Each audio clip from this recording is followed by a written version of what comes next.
Today I'm taking the VEVOR sheet metal nibbler. Oh, that is a surprisingly nice case. So we got our instructions. It looks like they gave us a couple extra brushes too in case these ever wear out, so that's nice. We got some gloves. They're actually 2XL. It is very rare that I get some gloves that will actually fit me.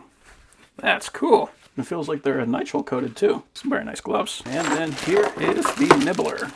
Wow. Nice big flat wrench too. So we got the ports for the brushes, so they're nice and easy to get to, which is great. We got our on switch.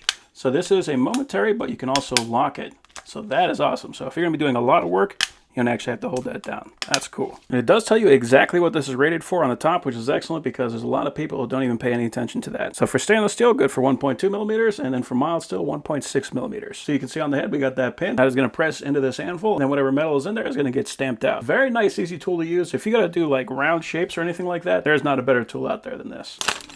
Look at all that. Got a bunch of extra pins. We even got an extra head, and we got an Allen key to replace it. That is great. So they're really expecting this thing to last a long time. That's awesome.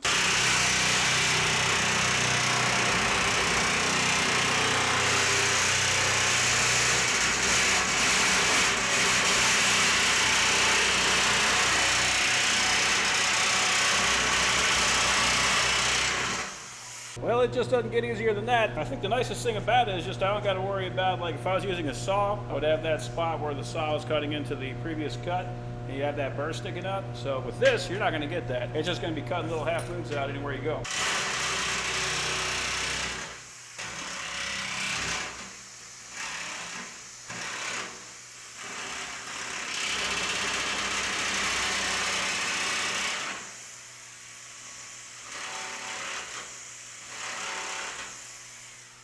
Yeah, that thing is pretty awesome.